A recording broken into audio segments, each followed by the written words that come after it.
me. Oh, whoops, got it.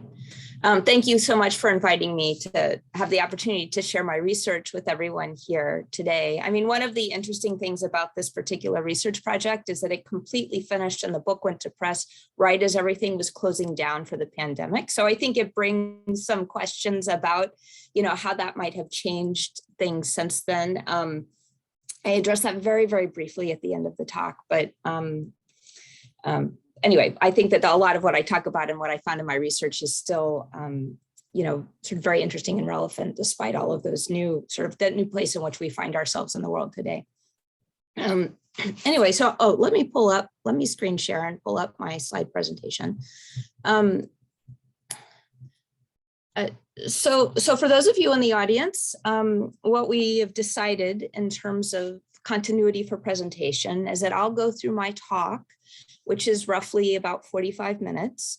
And then if you can hold your questions until I'm finished, then we will take questions one by one after I finish the full presentation. The other thing I would just say is, I hopefully my internet will be fine and stable this whole time.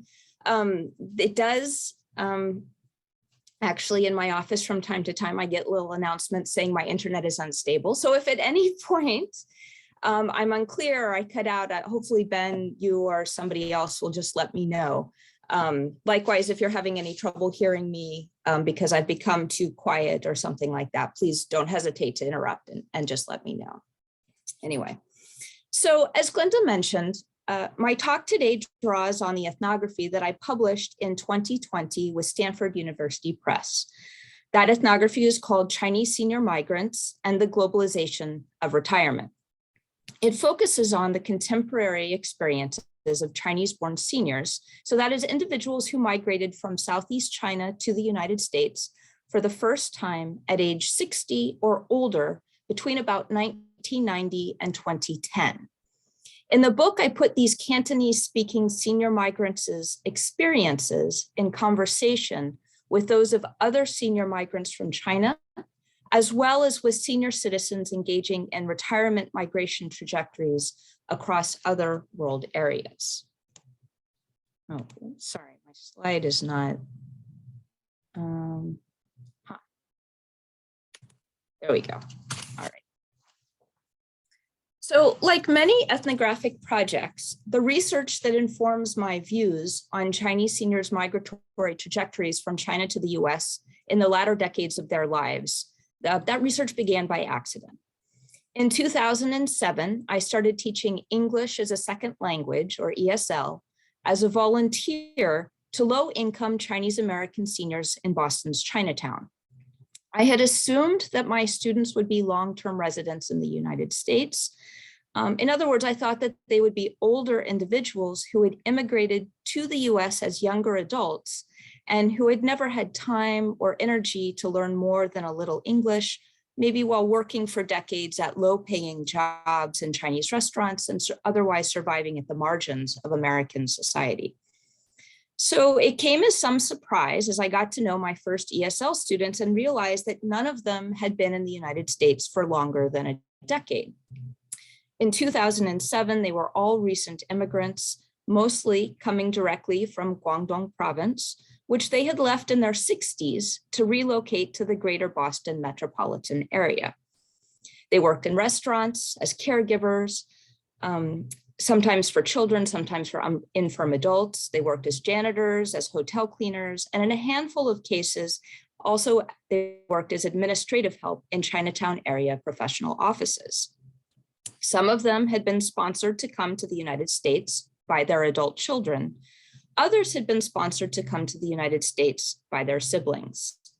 But in all cases, they had multi-generational family living in the United States, in North America, and sometimes in other world areas as well. Most of them had stories about their grandparents, their fathers, or their uncles who had first come to the United States as early as the late 19th century, but often in the 20th century. Many of these seniors talked about how they had always dreamed of moving to the United States, but they had been unable to do so as younger adults. Originally, they were unable to come to the United States because of the Chinese exclusion laws in the United States. These laws began with the Page Act in 1875, which prohibited Chinese women from immigrating to the United States on the grounds that they were assumed to be prostitutes. The Page Act was followed by the Chinese Exclusion Act of 1882, which prohibited entry of all Chinese laborers until that act was repealed in 1943, when China and the US became allies during World War II. It was only at that point that all the exclusion acts were repealed. After World War II, my interviewees were unable to come to the United States because of what they called liberation. Liberation, of course, references the founding of the People's Republic of China in 1949, after which time it became virtually impossible to exit China until the late 1970s and the early 1980s, once the Maoist era had ended, and after what's known as reform and opening up began. So as one of my interviewees commented, if it weren't for liberation, many of us would have left China a long time ago. So these seniors also told me about the family members that they had left behind in China. This included aged parents, adult children, and grandchildren that they had cared for before migrating. They noted advantages and disadvantages to living in Boston. This included food, service, safety, racial concerns, and so on. At the same time, that many of them voiced in anguish how difficult it was to get by and adjust to living in the United States as older adults, they also repeatedly talked about being comfortable and being happy in Boston. So at some point, and I no longer remember exactly when, I decided that I needed to more formally investigate this intersection of aging and migration. So that is what it's like to migrate to an entirely new location to live for the first time as an older adult. So in 2009, after 3 full years of talking each week with my ESL students and meeting many more senior immigrants in the process, I ended my volunteer teaching and I began collecting interview data. By then, I had learned some eye-opening statistics, including that since 1990, 30% of all Chinese migrants to the US have come at the age of 60 or older. Chinese are on average older than all other American foreign-born immigrants. So over the past decade, the demographics of the group that I am calling Chinese retirement migrants to the US have changed. By 2019, Chinese senior migrants were more likely to be retired professionals from urban areas north of Guangdong, and even now are increasingly likely as well to be the older parents of an adult singleton who stayed in the United States after graduate school to work and raise American-born children.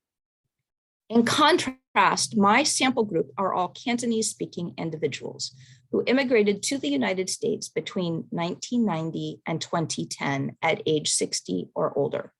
They are from both rural and urban areas and have both working class and educated backgrounds. In the United States, they are most commonly tied to working class migrant families living in Boston's Chinatown and other urban areas.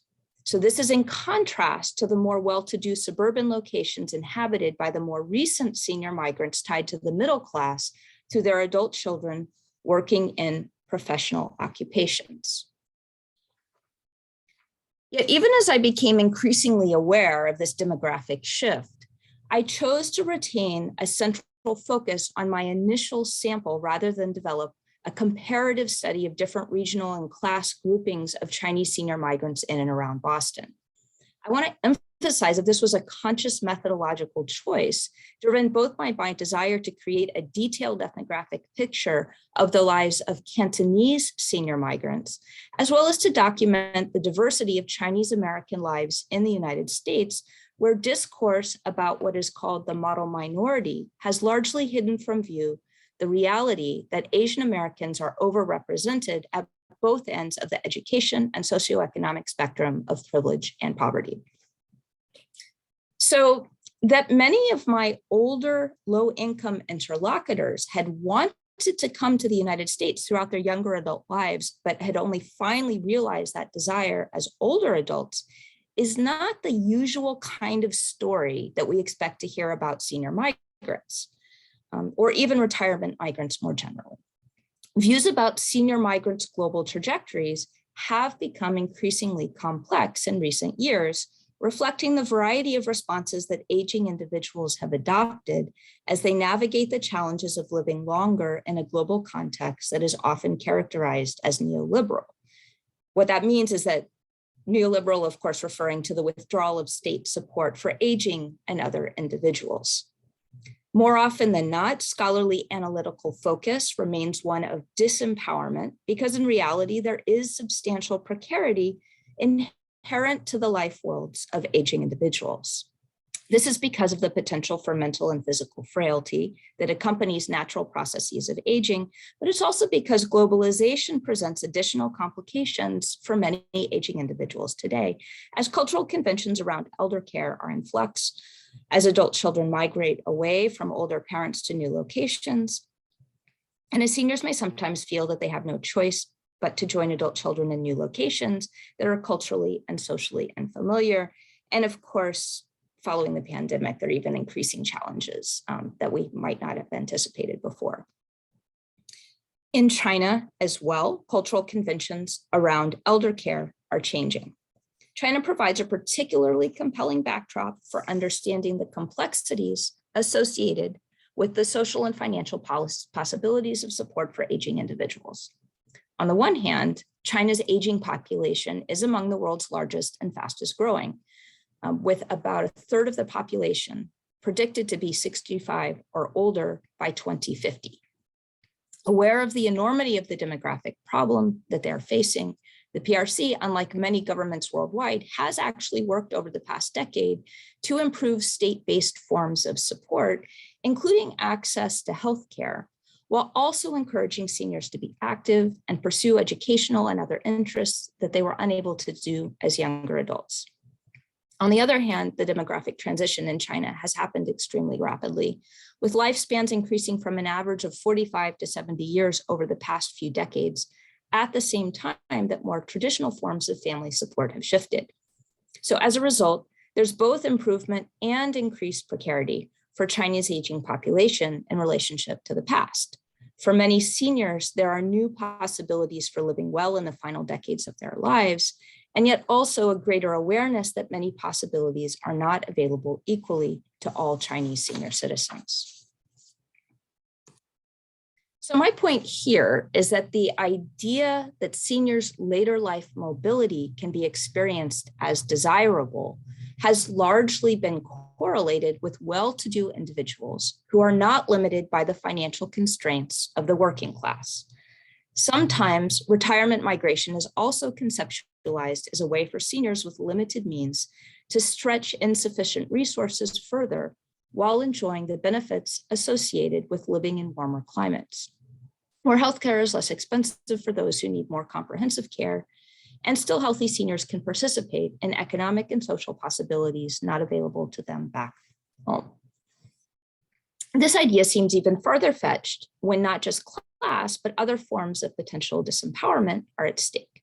For my interviewees, those additional forms of marginalization included inability to speak English and unfamiliarity with the cultural and bureaucratic systems to access housing, medical care, and other daily life necessities in the United States. Yet my research, that is what I heard from my interlocutors and experienced through my participant observation, highlighted seniors' agency in their engagement in global flows of movement and geographic mobility processes. So in this book, I argue that seniors' age, what we might think of as their temporal positioning as older migrants, creates new possibilities for exploring forms of interaction, collaboration, and affinity to people, places, and ideas that might otherwise be unexpected. And it's from these unexpected interfaces that we learn how my interviewees achieved a sense of well-being despite the potential obstacles to that well-being that they faced almost every day. All right, so for the time I have left, I'm going to focus on 3 examples that stood out in my research and that I talk about in substantially more depth in my book. First, I'm going to show how seniors migration is facilitated by participation in family traditions of global mobility and also lifelong goals harbored since childhood to come to the United States. Next, I explore how seniors' sense of belonging in the United States is aided through their perception that in the US, they can better experience the ideals for which they sacrificed as younger adults in Maoist China, demonstrating how nostalgia can contribute to seniors' processes of homemaking in a new cultural context. And finally, I examine the role of ballroom dancing among Chinese American diasporic age mates with divergent life experiences and different regional, national, and class backgrounds in contributing and focus on how this participation in ballroom contributes to robust community networks and support for them in Boston. Overall, I show that viewing seniors' migration trajectories through these temporally oriented perspectives allows us to see how their lifeways embody possibilities of both precarity and well-being, and how these possibilities are tied to cultural affinities that connect Chinese and American ways of being and belonging in the world. Can I have a quick sip of water?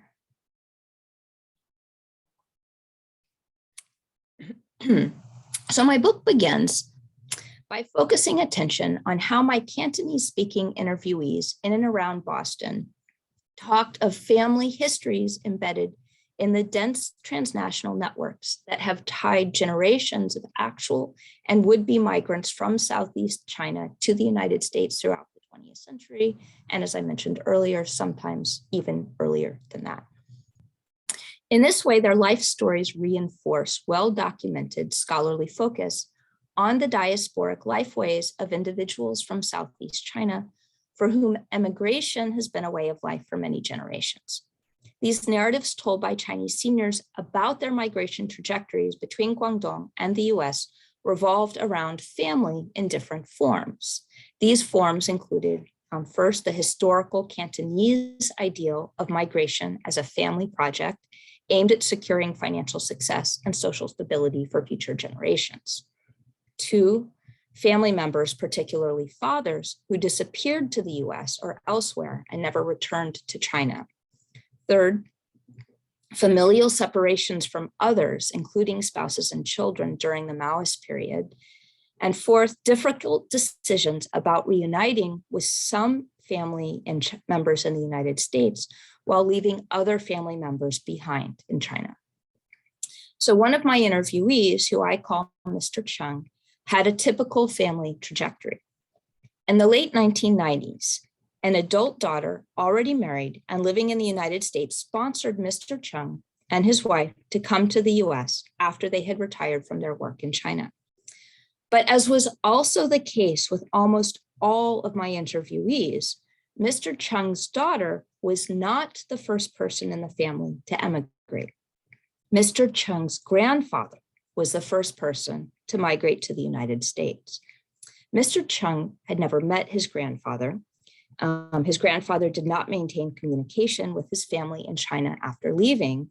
And so Mr. Chung told me that he didn't really know anything about his grandfather's experiences of life in the United States. Mr. Chung's father and uncles had also left China. His uncle had left for the Philippines and his father had left for Hong Kong.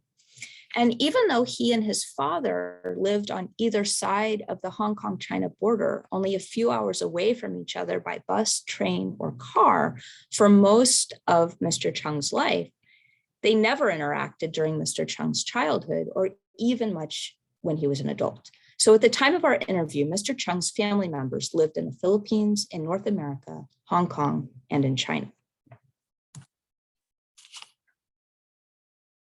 Despite the influence of the culture of migration in which he had grown up, Mr. Chung's motivation to migrate to the United States was complicated.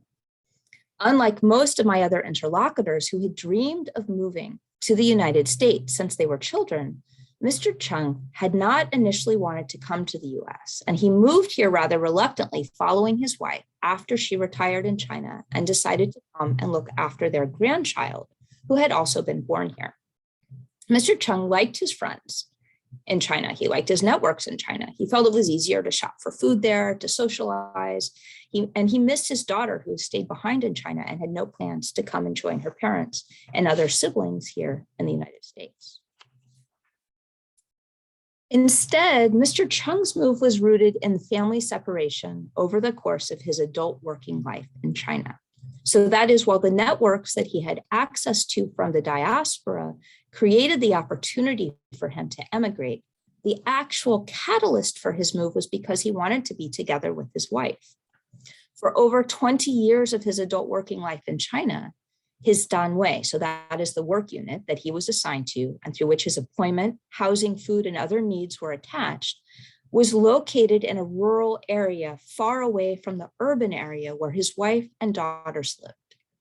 Mr. Chung was granted leave to visit them only once or twice each year, and he could never stay long because of the length of the journey back and forth.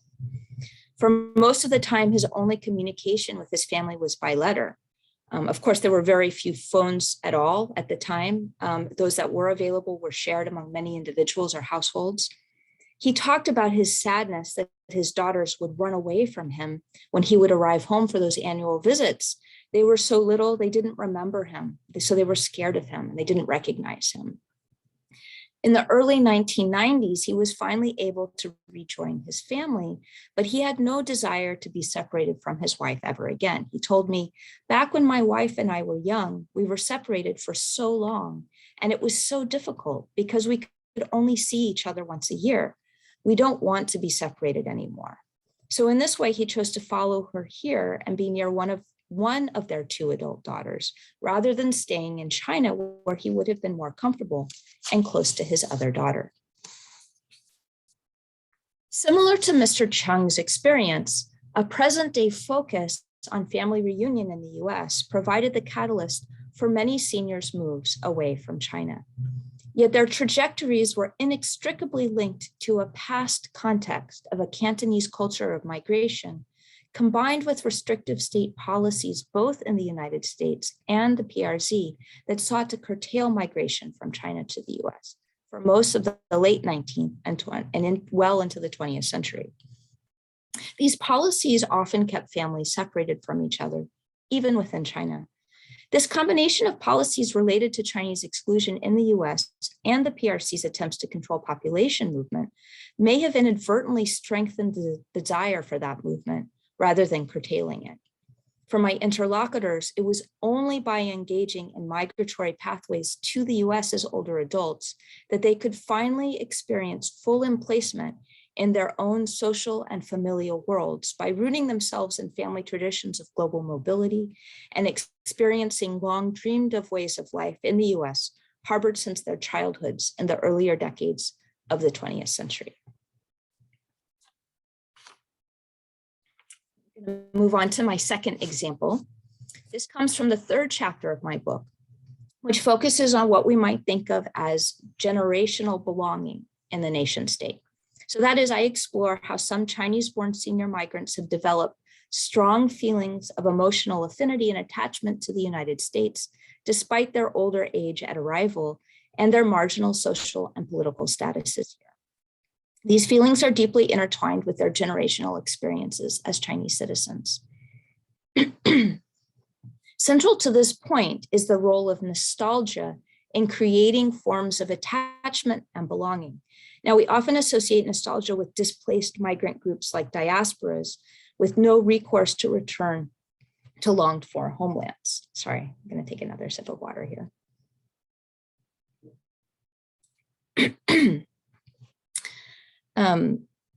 Scholars of retirement migration also highlight how older first-generation migrants' emotional orientations often continue to focus on their home country through a strong sense of nostalgia for a past that may no longer exist except in migrants' imaginative worlds. In contrast, I show how nostalgia, so that is a preoccupation with the past, can also be forward-looking, leading to new forms of affinity and attachment to the nation. In this way, nostalgia can play a role in allowing for the development of a sense of belonging in a new country of residence, not just in longed-for immigrant homelands. In the chapter, I outline the role that nostalgia plays for this generation of Chinese-born migrants. They were largely born in the 1930s, and their adulthood in China spanned successive waves of revolution and reform. This includes the Maoist period from 1949 to 1976, and then the significant social and economic changes ushered in during China's post-Mao reform period beginning in 1978. For this cohort of older adults, Maoist-era ideological values remain extremely influential. Some of the principles for which this generation labored throughout their earlier adult lives in China included the creation of a stable and equitable society. My interviewees told me about the many personal sacrifices that they made to achieve these ideological goals, even as they also voiced strong support for those goals. For example, this duality is clear in the story of a woman I call Mrs. Wang. She was 80 years old in 2010 when we met. She told me about how the establishment of the PRC impoverished her family, which had been moderately prosperous prior to 1949, with residences on both sides of the Chinese-Hong Kong border. Initially from Guangzhou, the family moved to Hong Kong seeking safety from the Japanese in 1936 when Mrs. Wang was just a small child. Mrs. Wang's father worked for a pharmaceutical company throughout World War II. Following the war, the director of the company decided to stay in Hong Kong. Mrs. Wang's father, on the other hand, decided to return to Guangzhou. Not long afterwards, Mrs. Wang's father was imprisoned for re-education, and ownership of the pharmaceutical company was transferred to the Chinese Communist Party. Mrs. Wang explained the devastating effects of her father's imprisonment on her family. She told me, before liberation, it was only if you did something wrong that you got locked up. So my father's imprisonment scared my grandma so much that she died. She was really worried. She thought that her son-in-law had committed a crime. My mom was also very worried and didn't know how to deal with my father's situation. Then she got sick and she died too. At the time of her death, she was still calling my father's name. She was afraid for him because he was in jail. Following these family tragedies, Mrs. Wang and her younger sisters lived for years in extreme poverty, sometimes subsisting on only one bowl of rice flavored with a drop of soy sauce for a meal. In our conversations, Mrs. Wang clearly recounted the hardships that she had experienced. Yet despite the virtual destruction of her childhood family, Mrs. Wang's narrative did not vilify the PRC government. Instead, she emphasized the positive ideals that had motivated the newly established communist government's action against her father. Although she acknowledged having been scared at the time, she rationalized that fear as stemming from her own ignorance. She explained, "Now I know that my father's imprisonment was really not that scary. Why did he and other businessmen have to be re-educated? It was so the Communist Party could transfer privately owned capitalist companies to public ownership. Some people didn't know that my father was just a representative of the company and not its real director. But there were others imprisoned who did actually own their companies. Once my father understood that policy, he accepted it." Through her rationalization, Mrs. Wang's tale reinforces a pattern of positive views of the past that have also been recorded by other scholars about Chinese seniors who remember their lives as being significantly improved through the implementation of the same kinds of violent reforms that led to the imprisonment of Mrs. Wang's father. In these cases, seniors did not critique the governmental policies that led to personal hardship. Instead, my interviewees' narratives emphasized support for the revolutionary CCP agenda aimed at eliminating class differences and spurring economic development for the country as a whole, since these policies did in fact enable life to get better for many in this generation under Maoist rule. In this way, seniors' accounts of the past highlighted the continuing importance of ideological values, and in particular, the state-articulated ideal of egalitarianism that undergirded their sacrifices and contributions to the Chinese national cause. At the same time, many of my interviewees told me that they felt that these values have been abandoned by the current Chinese government, as inequality has grown exponentially in recent decades, and seniors have not benefited in the same ways as younger adults from China's rapid financial growth.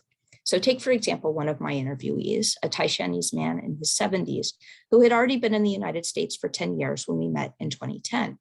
He told me, when I was in China, I went through the communist period and I've experienced many things. Some people in China work for the government and can depend on it. However, people like us who are farmers, the government, they didn't think about us. If we work, it's as if we work for nothing. There aren't any benefits for us. For this migrant, life in China in the 21st century represented a marked improvement on the past. At the same time, his sense of sacrifice was acute. His words, after everything we've been through, the government has never thought about how to treat us better, also encapsulated the concerns of the other senior migrants I interviewed. On the one hand, these senior migrants instead perceive, on the other hand, these senior migrants instead perceive the values they fought for as younger adults to now be more easily experienced in the United States than in China. The critiques about China voiced by my interviewees frequently centered on a particular Cantonese word, fenghe, which I loosely translate as social atmosphere. Social atmosphere draws attention to a way of conceptualizing society as a concrete entity with a collective morality, rather than viewing society as a collection of disparate individuals with competing moral claims. It's also tied to the state through the emphasis placed on how government policies and practices impact the social atmosphere by laying the groundwork for and enforcing collective moral norms. Thus tied to state governance in ways that are not necessarily obvious to a non-Chinese observer, social atmosphere acts as a force that shapes the collective social interactions among citizens. So when seniors critique the social atmosphere in contemporary China, complaining about the wide variety of social ills that detract from their psychological well-being, they were viewing the state as a primary actor in contributing to those ills. The list of social ills identified by Chinese seniors in contemporary China was substantial. These ills included rising rates of marital infidelity, divorce, mental illness, and corruption. For my interviewees, the prevalence of social ills in China made it a less desirable place to live than the US, where, as they said, the social environment is better. The positive aspects of America's social environment that Chinese-born seniors praised were also substantial. They contrasted America's blue skies with pollution-clogged air across China. They cited story after story of the goodwill of strangers who had helped them navigate Boston's unfamiliar urban environment. For them, this was evidence of the better relationship of trust among people in the United States. They also praised the well-mannered behavior of Americans who, in contrast to many Chinese, generally wait in line in an orderly fashion, don't spit on the ground, and greet others, even strangers, by saying good morning or hello. This praise was also linked to an emotional sense of affinity to the nation state rooted in seniors' nostalgia for the rhetoric and practice of egalitarian ideology that infused their experiences as younger adults in Maoist China. So one man in his 70s told me, "We didn't used to be very proud of money. Back in the old days, they gave you a place to live, unlike now, where you have to buy a place to live. Incomes were small. There was no desire for a luxurious lifestyle. Now everyone wants this more luxurious lifestyle. We never talked about money. It was all about love." Another migrant in his 60s emphasized, the old China was not okay, but they say that China is a country that pays attention to social concerns. It's not actually. After the economic reform, after the 90s, it became a capitalist society. They say that China is a country for the people, but it's not. My interviewees were particularly vocal about concerns related to medical treatment in China. What stood out to them was the US system of Social Security and Medicare for senior citizens, which was lauded by my interviewees as evidence of the state's generosity and care for its citizens. For them, these benefits for seniors epitomize the belief that in the US, seniors can once again benefit from a core ideological values of egalitarianism and fairness that they remembered from their youth and that they felt were lacking for seniors in China today. Mrs. Wang made this clear when she said, When my mom was sick, we had to save up money to take care of her. We barely had enough money for us to eat, and we had to worry about our mother's health care. In America, seniors don't have to worry about this money issue. In China, seniors don't have to pay to go to parks or to go to the movies, but those aren't big concerns. What's more important is that seniors not have to pay for healthcare. In other words, while this generational cohort of senior migrants continues to have a strong sense of Chinese national pride, they also recognize their affinity with ideals championing fairness and social equity that are rooted in their nostalgic experiences and that they perceive to be more accessible in the US. They associate these values with the US's government's treatment of its citizens and with a positive moral and social environment in the US as compared to China more generally.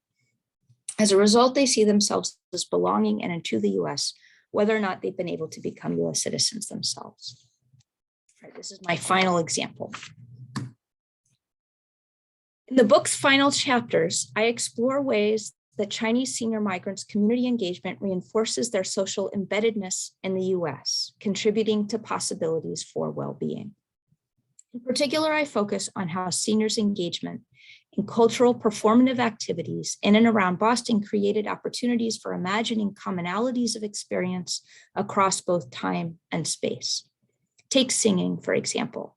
Seniors sang together at just about every location I visited and spent time, and they often told me things like, everyone likes to sing, and singing makes people happy. One of the most popular songs that Chinese seniors sang together at many different community locations all around Boston was a song called My Chinese Heart, 我的中国心. As reflected in the song's lyrics, seniors continued to feel that fundamentally they were Chinese above all, even when they outwardly expressed views that indicated disagreement with contemporary PRC policy and society. In the words of one of my interviewees, when we sing My Chinese Heart, it reminds us of China. We are all Chinese people and we all have a Chinese heart. It reminds us of its geography. It's always in our mind. We remember the Yellow River. It should be like that. My Chinese Heart is a contemporary song, but many of the songs loved by seniors were from earlier eras. As summed up by one of my interviewees, they sing these songs because they are from a different era that they shared together when they were younger, and they can remember those times when they sing that song. These moments of shared interaction and their accompanying imaginative possibilities help bridge vast disjunctures of experience among the members of Boston's Chinese diaspora, offsetting many of the ways that individually Chinese senior migrants experienced economic and social marginalization. One particularly popular activity was ballroom dancing. Some of the ballroom dancers I met in Boston's Chinatown remembered learning to dance as youth in Republican-era China. Others learned in Taiwan or in Hong Kong. According to my interviewees, despite its negative association with foreign domination in post-1949 China, ballroom dancing even continued as a recreational activity in some areas of the PRC well into the 1950s. Following Mao's death in 1976, ballroom dancing was reintroduced by the PRC state via its continued popularity in Eastern Europe as a group activity and form of exercise to replace mass calisthenics. Ballroom dancing remained a hugely popular form of daily exercise among senior citizens, and it's also familiar to young adults by its inclusion as a competitive dance sport. In the 2010 Asian Games in Guangzhou, Chinese dancers won all 10 gold medals in dance sport. In Boston, a group of Chinese American seniors meets up to 5 times weekly to ballroom dance. Speaking Cantonese, Mandarin, Taishanese, Shanghainese, and Vietnamese, many of the ballroom dancers had already lived in the United States for many years and represented a range of national, regional, and class backgrounds that are characteristic of Chinese diasporic groups in New England. These seniors had vastly different regional and national backgrounds, often spanning oppositional political and ideological orientations. As one Chinese American senior at the ballroom noted, we all come from different parts of China, from Beijing to Shanghai to Guangzhou. We all speak different languages. At ballroom, you don't need words, you just need dance. When they danced together with and alongside other Chinese American seniors, including individuals originally from Vietnam, Taiwan, Shanghai, Malaysia, Macau, and Hong Kong, this contributed to rich community interaction that facilitated well-being for diasporic age mates with divergent life experiences and different regional, national, and class backgrounds. These kinds of differences often lead to divisions rather than support in ethnic communities. For 2 full hours in the afternoon, dressed in stunning clothes and sparkling shoes, the seniors gathered together to dance to the complex musical rhythms of rumbas, tangos, and waltzes. One avid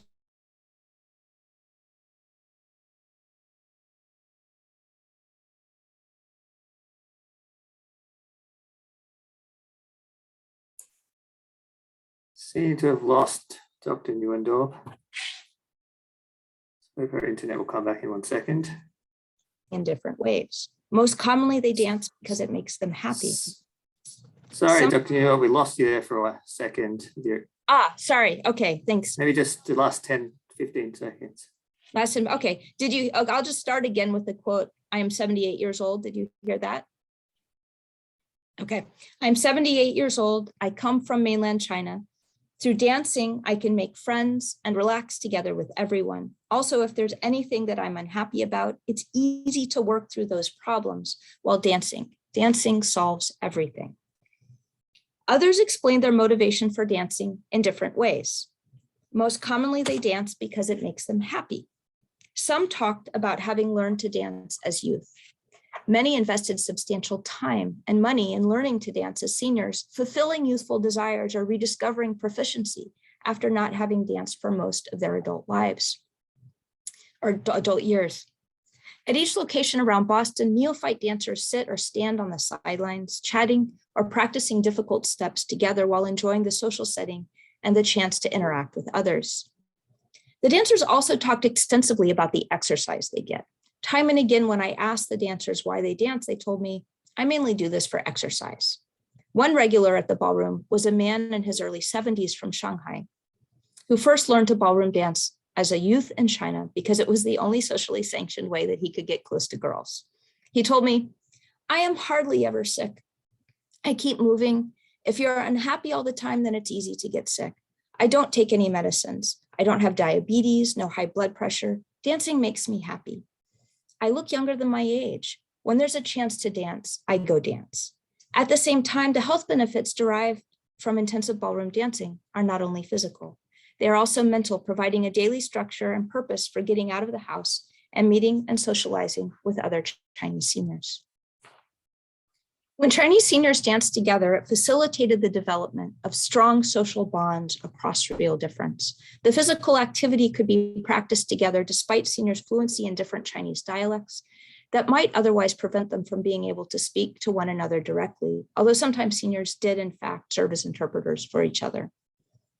Moreover, social interactions took place over repeated days, weeks, and years in these spaces. This included not only dancing, but also gossiping and chatting on the sidelines as individuals rested between dances or observed physical movements they hoped to master. All of this promoted community interaction in organic ways that differ significantly from the more organized forms of co-ethnic institutional support that scholars have previously identified as important for immigrants' well-being. The inclusion fostered did not completely mask the regional difference or class and education backgrounds of the participants, but those differences were significantly minimized through the practice of group activity and the creation of a shared sense of common experience and understanding in which migrants' care has faded away. Seniors' community interaction across diasporic difference depended in large part on the possibility of integrating a variety of personal experiences of ways of being Chinese within a larger context of group belonging. This was possible through the opportunities for mutual interaction provided when seniors danced together in group settings that were culturally familiar and oriented around a shared imaginative worldview. At the same time, Chinese American seniors dancing also highlighted goals of staying healthy and developing social community among a group of similarly positioned individuals who were all dealing with natural processes of aging. In other words, the ballroom provided a level playing field through which a rich diversity of Chinese senior migrants could come together and interact meaningfully with others in the diasporic community. That community was based on a deep-seated appreciation of ballroom dancing as a culturally familiar form of exercise and movement, with roots for many of the dancers in youthful desires to experience more glamorous, modern, or fun ways of being Chinese. These were forms of Chineseness of which they could all be proud through China's contemporary rise in the global arena. In this way, the interactions that took place at ballroom mirror the possibilities for the creation of a common Chinese diasporic sentiment and cultural heritage that exists above and beyond political loyalties and personal experience. In other words, the diasporic community constituted through Chinese seniors' engagement with ballroom dancing was more than just a product of the physical and social interaction they experienced when together. Instead, their sense of community hinged on their shared temporal positioning as seniors, for whom age mattered because it created additional possibilities of imagining commonalities across differences of past life experience. So here's my conclusion. With this final chapter, I complete a line of reasoning that frames my ethnography's overall narrative arc. That is my discussion about both seniors' motivations for migration, as well as their adjustment to the US, highlights how these processes are all part of a larger story about cultural entanglements. These entanglements complicate the usual kinds of assumptions that preoccupy scholars' views, dissociating low-income seniors' contemporary engagement in global mobility flows with increased possibilities for well-being. Instead, what I've tried to show is how viewing seniors' migration trajectories through temporally oriented perspectives allows us to see how their lifeways embodies possibilities of both precarity and also well-being. At the same time, much of my argumentation in reaching this conclusion hinges on the cultural entanglements that are thrown into relief through long-term historical interactions highlighted by my interviewees' long lives and ways that have tied China and the US together in significant transnational patterns of interaction and involvement for the past almost 200 years. Since I completed my research, there are new forms of obstacles for Chinese senior migrants in global lifeways, including obstacles to international travel resulting from the pandemic, heightened tension between the US and China, and rising numbers of hate crimes against Asian Americans. However, the migration pathways and orientations that I detailed in my research are still firmly rooted in place. Those pathways and networks that developed to support them facilitated the geographic mobility of Cantonese-speaking migrants, even those without much financial capital, for decades. Now that geographic mobility is increasingly accessible to other groups of Chinese senior migrants, even well beyond the Pearl River Delta region. These historical processes, combined with contemporary support structures, have laid the groundwork for rich possibilities of further expanding future Chinese senior migrant pathways. So I do expect those are likely to continue well into the future, even with the increased challenges of today. That's the end.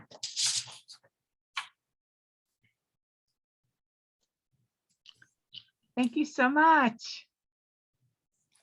So I think now we can take questions, right?